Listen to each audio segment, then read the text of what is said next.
ज्ञानधूपं मनःपुष्पं पंचेन्द्रियोपासनं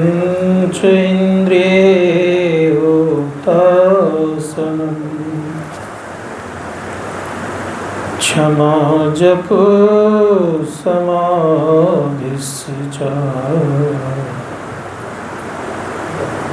नमः देव निरञ्जनम् अखण्डमण्डलाकारं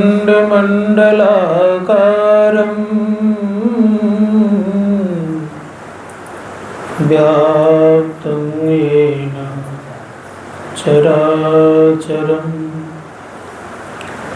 तत्पदं दर्शितं येन तस्मै श्री गुरुवे नमः। परात् परगुरुवे नमः। परमात्मा गुरुवे नमः। आत्मा गुरुवे नमः। धन्य धन्य सद्गुरु सुखदां महिमा कही न जाए। जो कछु कहूँ तुम्हारी कृपा मोते कछु न साय।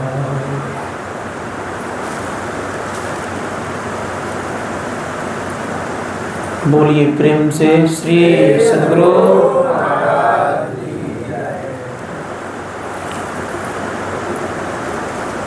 मंचस्थ परम श्रद्धेय स्वामी किशोरानंद जी महाराज,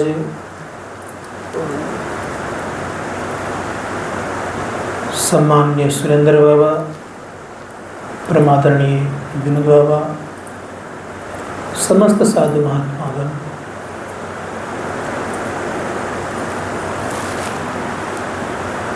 हमारे अध्यक्ष महोदय विजय कुमार जी,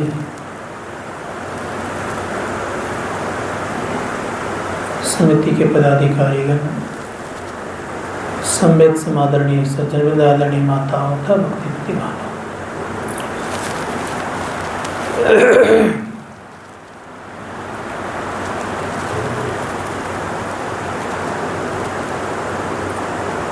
जब लोग एकादशी व्रत करते हैं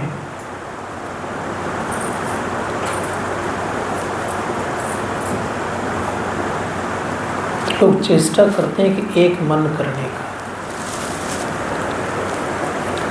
एकादशी एक मन कैसो हुए करी जाए, किसी तरह एक मन करना चाहिए।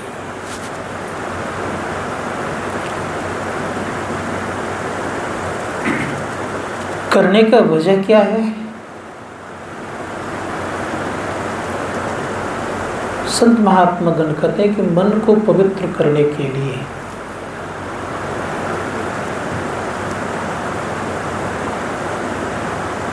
लोग उपवास करते हैं, व्रत करते हैं।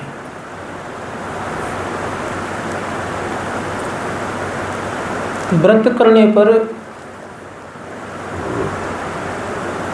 शरीर की शुद्धि के साथ साथ मन की भी शुद्धि के लिए प्रयास करते हैं। इसीलिए लोग कुछ व्रत करते हैं,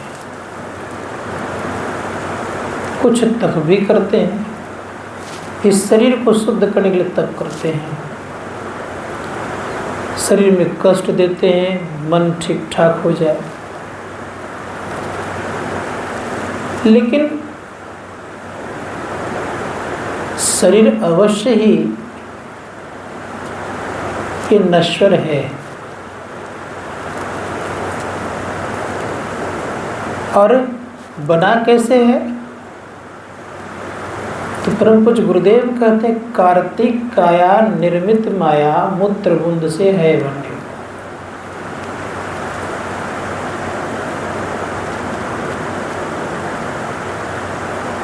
बहुत सुंदर चीज़ों से बना है सो बात नहीं है, बहुत पवित्र चीज़ से बना है सो बात भी नहीं है। लेकिन 5 तत्व अवश्य है, इसमें 3 गुण भी है। इसलिए अष्टधा प्रकृति होने के नाते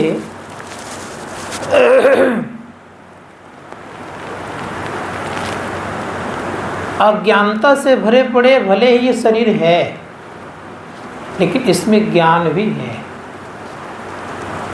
इसलिए संत महात्माओं ने कहा, और जवालो उपनिषद के ऋषि ने बड़ा सुंदर शब्द कहा, जो ये उपनिषद बना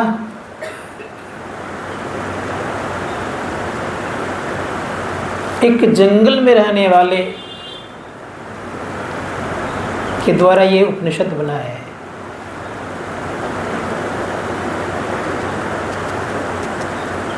एक माता जी थी,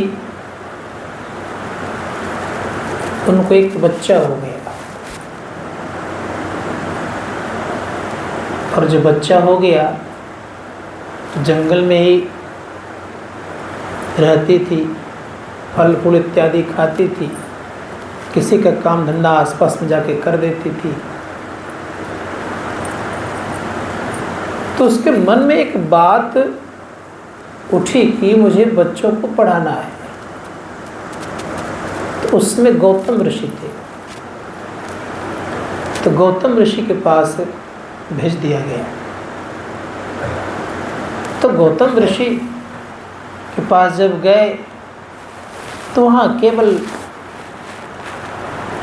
वेद पढ़ने वाले लोग सब थे, वेद अध्ययन करते थे। इनके वेशभूषा को देख करके बच्चे को जब भेजा तो वेशभूषा को देख करके हास उपहास करने लग गए, क्योंकि बाल बिखरा हुआ था, जैसे तैसे रहता था, कोई रहने का ढंग नहीं था, अपवित्रता की तरह रहते थे। जब उपहास किया गया तो गौतम ऋषि कहते हैं कि उपहास किसी का नहीं करना चाहिए।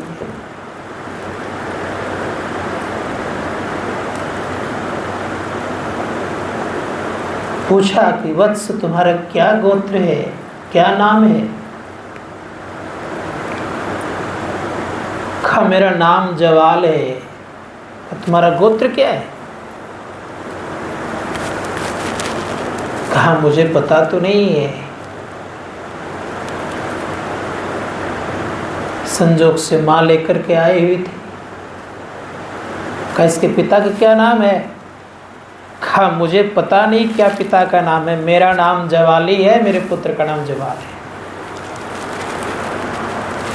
जब बच्चे ने उत्तर बड़ा सुंदर ढंग से दिया, पूछा एक प्रश्न, किस लिए आए हो? तो कहा ज्ञान प्राप्त करने के लिए आया हूँ। जैसे का ज्ञान प्राप्त करने के लिए आया हूँ, सब बच्चों का इसको जगह दो पढ़ने के लिए। और जब पढ़ा तो उन्हीं के नाम पर ये जवालोपनिषद है। इतने बड़े ज्ञानी हुए कि दोनों प्रकार का उन्होंने पवित्र कर लिए, बाहर भी और भीतर भी। तो संत महात्मा गण कहते हैं कि जब तक हम साधना नहीं करेंगे तब तक पूरे हम पवित्र नहीं हो सकते। तो क्या कहा? ज्ञान शौचम परित्यज्य, ज्ञान सोच को छोड़ करके, शौच न पवित्रता, बाहरी शौच में लगा रहता है, लेकिन इसकी भी बड़ी आवश्यकता है। बाहरी शौच क्या है? बार बार लोग क्या करता है, तो स्नान करते रहते हैं, बार बार लोग इसी में लगे रहते। इसीलिए कहा गया है कि केवल बाहरी शौच में नहीं लगे रह जाओ, उसके लिए मन की भी सफाई होनी चाहिए। बाहरी पवित्रता अत्यंत आवश्यक इसलिए है कि बाहरी पवित्रता अगर बनी रहेगी तो जप करने में आपको बल मिलेगा।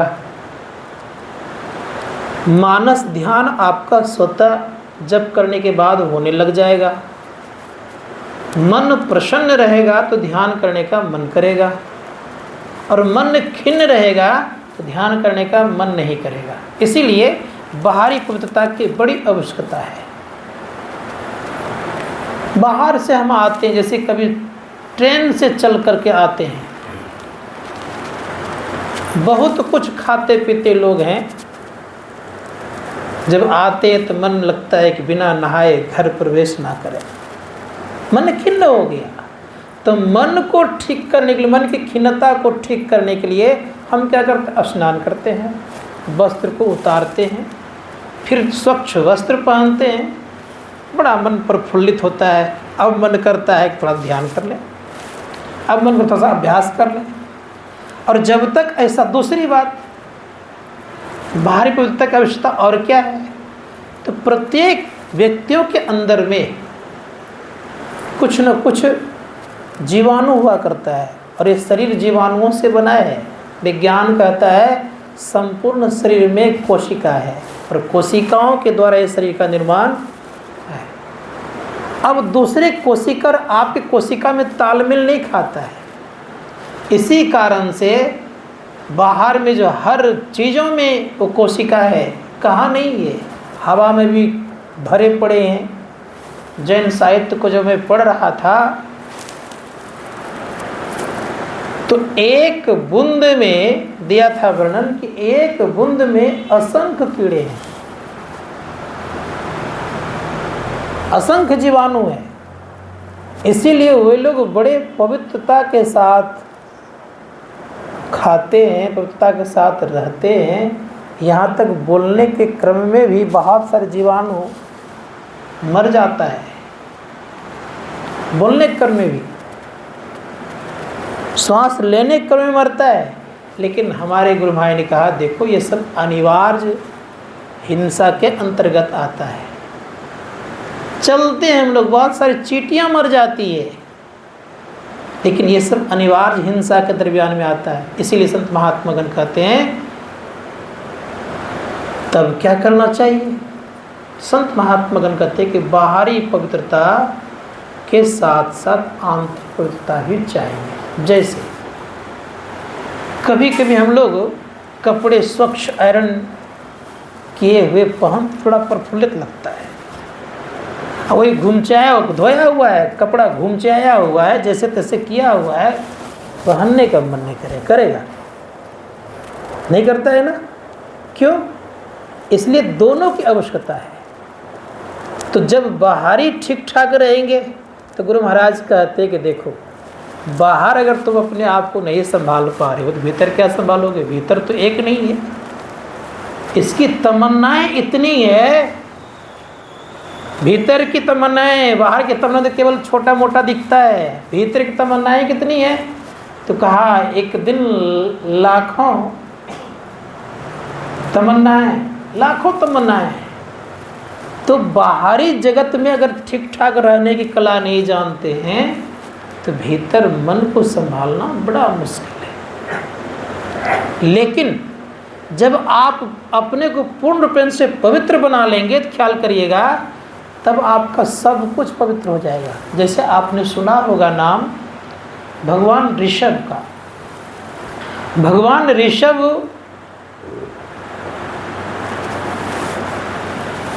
बड़े ही उच्च कोटि के महापुरुष हुए और जैन धर्म के प्रथम कहे जाते हैं, वे प्रथम तीर्थंकर कहे जाते हैं। तो भगवान ऋषभ जब राजपाट को छोड़ दिए, उन्होंने ये भाई बहन का रिश्ता बनाया है, उनके साहित्यों में है।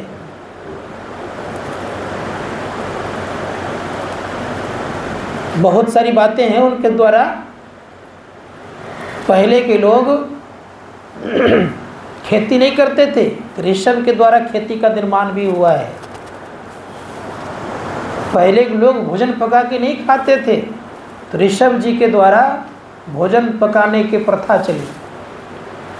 पहले के लोग एक समाज में बंद करके पूर्ण रूप से नहीं रहा करते थे, तो ऋषभ ने समाज की स्थापना की। बहुत सारी बातें हैं, उतना हम उधर जाना नहीं चाहते हैं। तो जब वे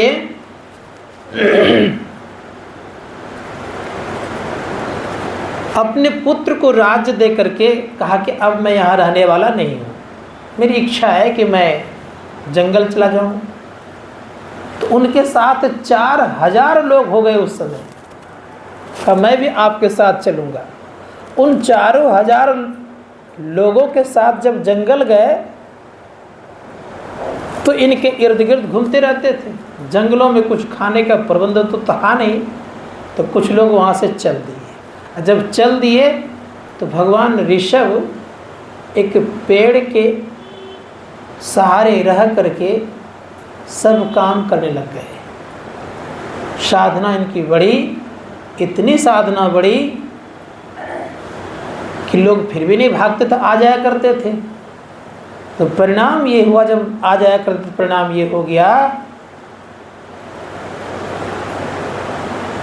कि एक ही जगह वो मल मूत्र का त्याग करने लग गए कि इससे भी लोग भाग जाए।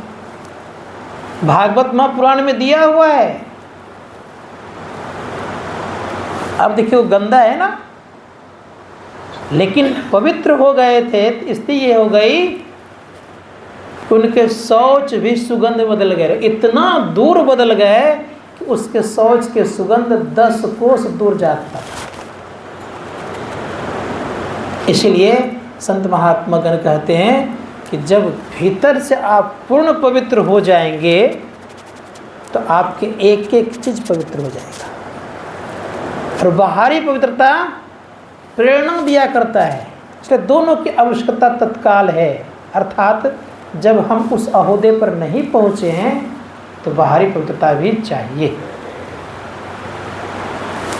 3 प्रकार की बातें आई, कैसे कैसे लोग पवित्र होते हैं, ध्यान दीजिएगा थोड़ा सा।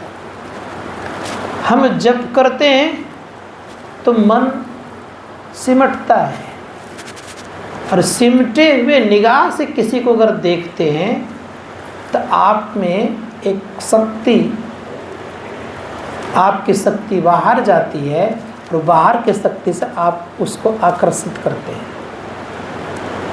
दूसरी बात कही गई कि जब भीतर में आप सिमटते हैं तो दृष्टि आपकी जुटती है। चेतन सिमट करके जब दृष्टि पर पूर्ण रूप से बल लग जाता है तो अंधकार को फाड़ने में, हटाने में ये दृष्टि काम आता है।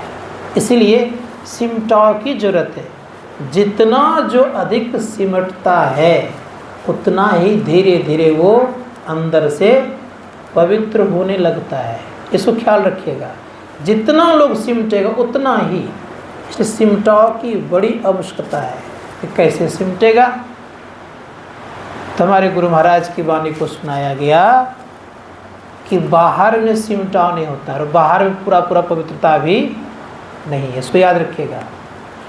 कितनों हम लोग खूब शुद्ध रहें बाहर से, लेकिन भीतर क्या रहेगा?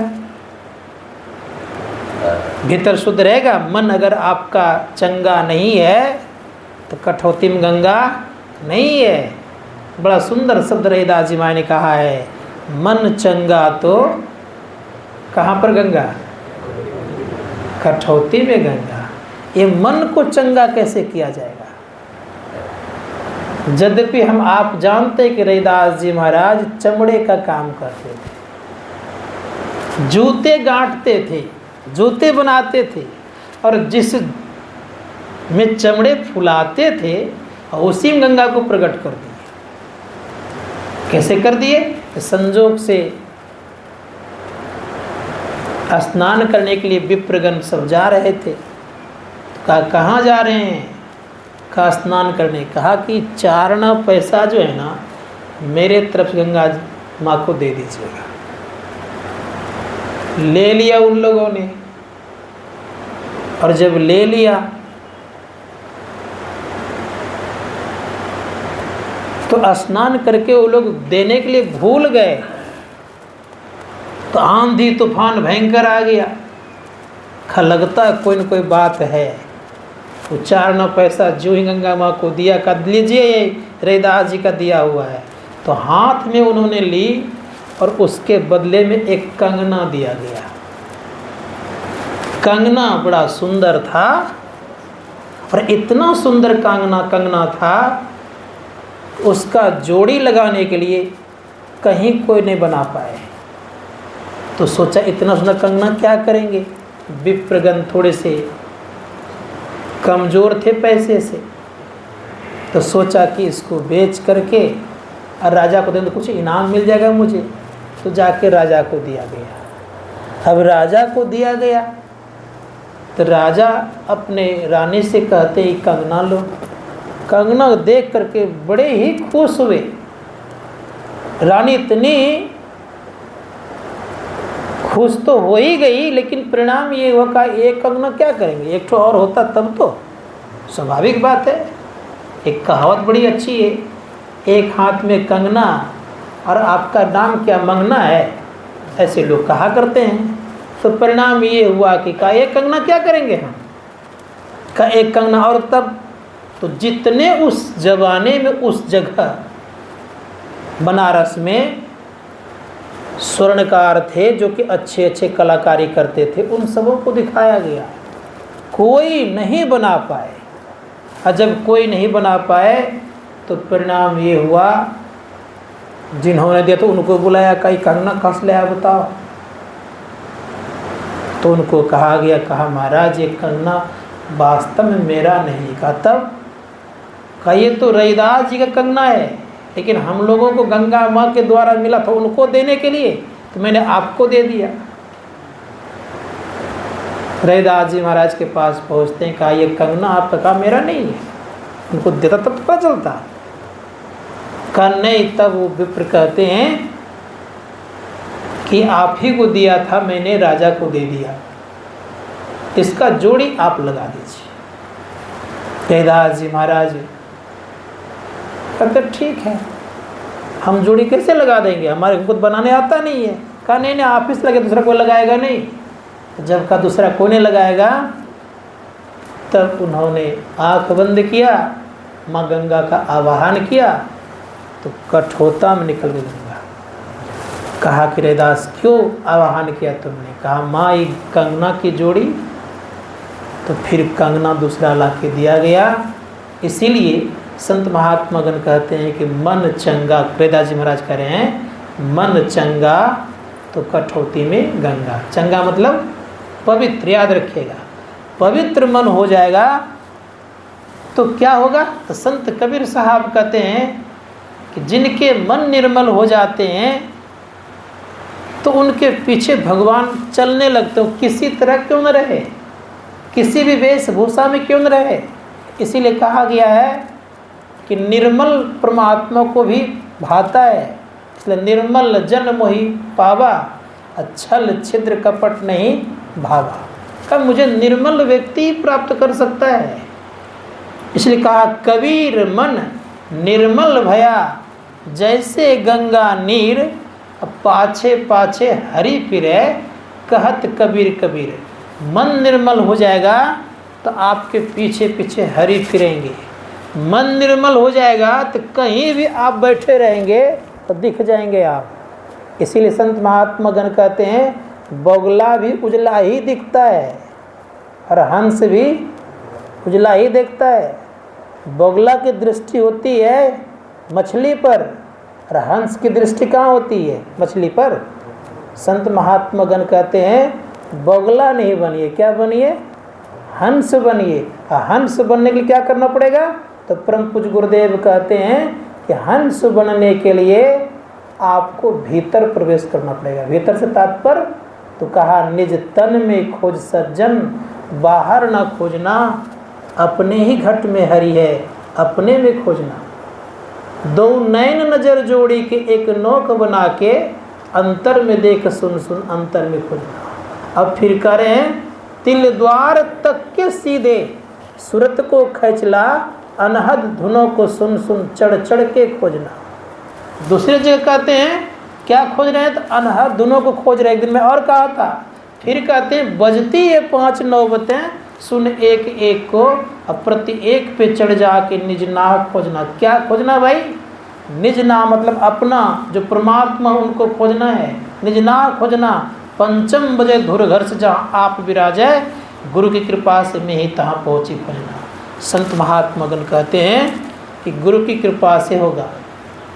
नानक देव महाराज कहते हैं काहे रे बन खोजन जाई, सर्व निवासी। कौन भाई? वो परमात्मा सब जगह है, सर्वत्र है, हर जगह निवास करते हैं।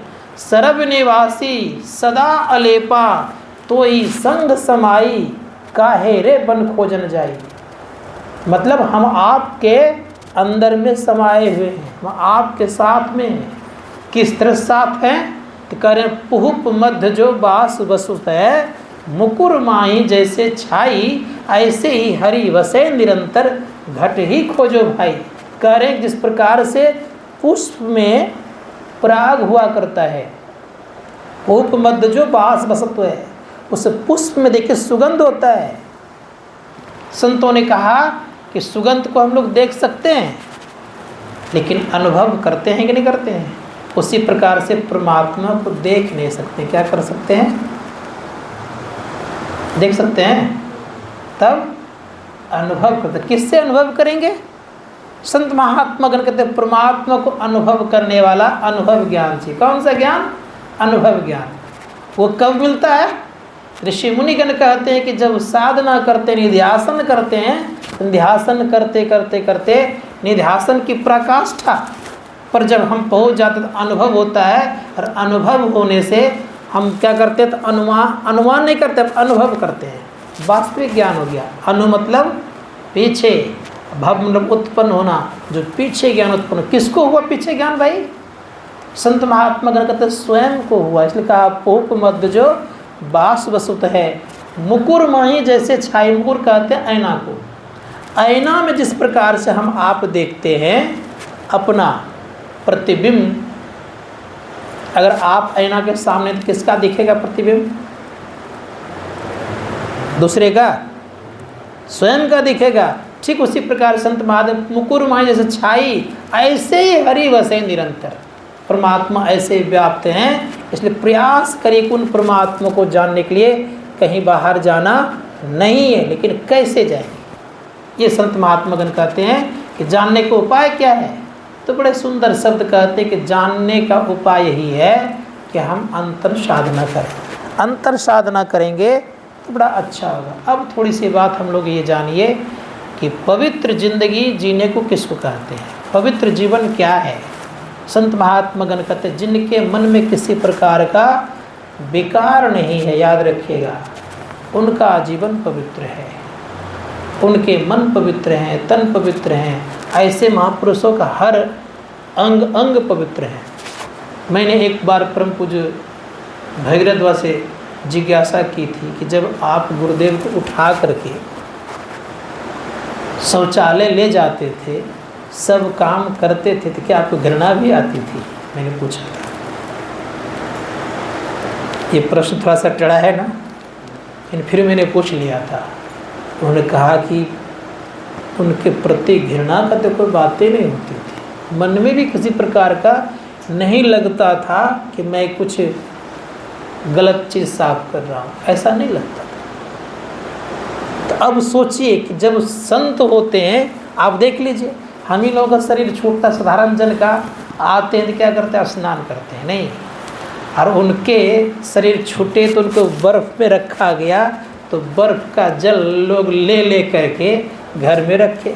और थोड़ा देखिए, जब शरीर को जलाया गया तो राख जब उड़ता था धोती जलाने पर, तो सब लोग क्या करते थे? अपने भी देह में घसते थे, और क्या कहते, बच्चों को देह में भी घसते थे। उतना ही नहीं, और थोड़ा देख लीजिए, जब लाश जल गई, अर्थात तो पार्थिव शरीर गुरु महाराज का जल गया, तो इतना सब खोजने पर भी कुछ नहीं राख मिला जाकर के। सब राख लोग उठा कर ले गए।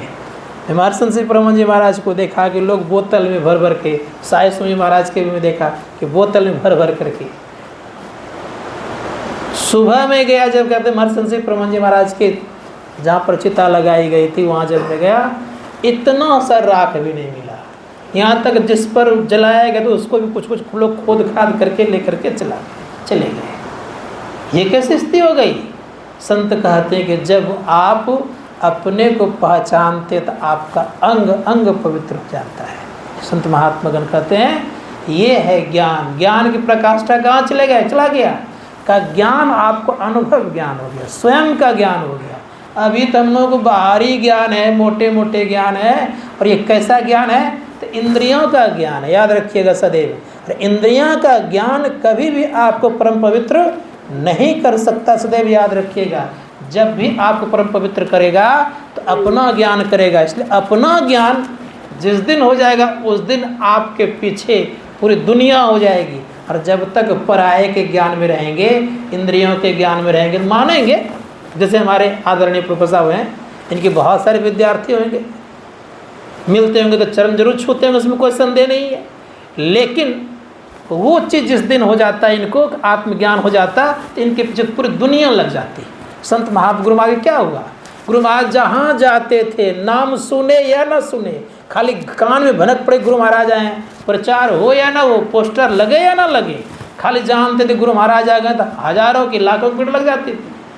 तो संत महात्मागण कहते हैं कि जब अपना ज्ञान होगा तो इस ज्ञान के जो खुशबू है ना, हवा की विपरीत दिशा के तरफ जाती है। और जो इंद्रियों का ज्ञान का खुशबू है, हवा के अनुकूल दिशा की तरफ जाती है। संत महात्मागण कहते हैं इसीलिए अपना ज्ञान प्राप्त करने के लिए भगवान बुद्ध से पूछा गया कि भंते, संसार में कोई ऐसी खुशबू है जो कि हवा की दिशा की तरफ चलती हो? तो भगवान बुद्ध कहते हैं कि यही खुशबू है। कौन सी? साधना खुशबू है। साधना खुशबू ऐसी है कि हवा की प्रतिकूल दिशा की तरफ चलती है। तो साधना कर लीजिए, सारी व्यवस्थाएं आ जाएगी। जब सोच सकते हैं कैसे भगवान बुद्ध थे। उन भगवान बुद्ध को भोजन कराने के लिए इंद्र झोपड़ी बना करके एक जगह रहते थे, उसी होकर के जाया करते थे। जैसे निकलते थे भगवान बुद्ध बाहर में पात्र में लेके खड़े हैं, भगवान बुद्ध से अनुनय विनय करते थे कि थोड़ा सा मेरे द्वारा भोजन कर लीजिए। खाया, बड़ा सुंदर लगा। भगवान बुद्ध उस दिन तो कुछ नहीं बोले। दूसरे दिन फिर वहीं खड़े हैं, झोपड़ी बना खड़े हैं, फिर देखते हैं तो वही सुंदर भोजन। भगवान बुद्ध कहते तुम कौन हो जी? अपने वेश में आओ। अपने वेश में इंद्र आया, कहा तुम्हें इसकी अवस्था क्या पड़ गई?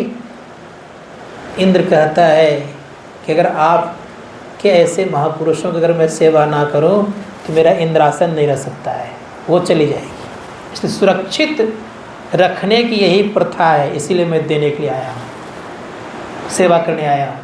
अब सोच सकते कि इंद्र पद को सुरक्षित रखने का काम संतों को भोजन कराने से हो सकता है।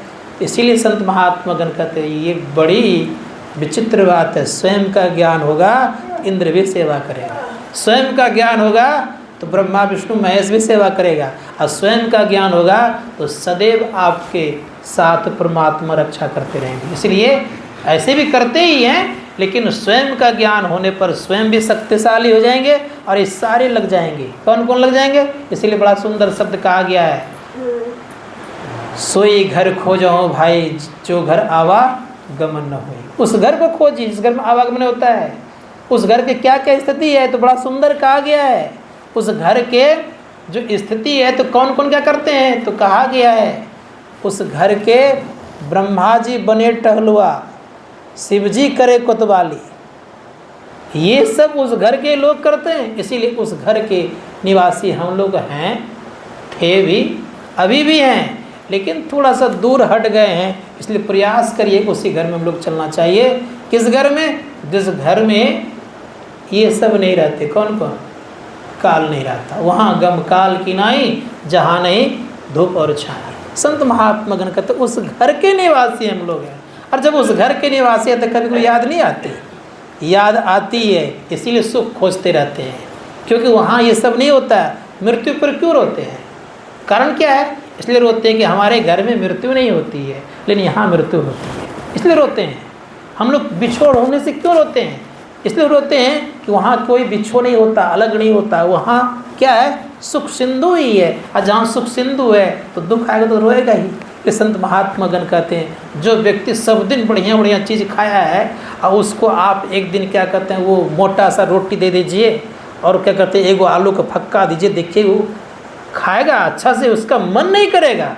उसी प्रकार से याद रखिएगा जो संपूर्ण जीवन सुख में रहा है और जिंदगी ही सुख ही सुख था और वो व्यक्ति थोड़ा सा दूर हट गया तो उनकी स्थिति बड़ी खराब हो गई, तो क्या करेगा, प्रयास करता है बेचारा कहीं सुख मिल जाए, लेकिन रास्ता भटक गया है।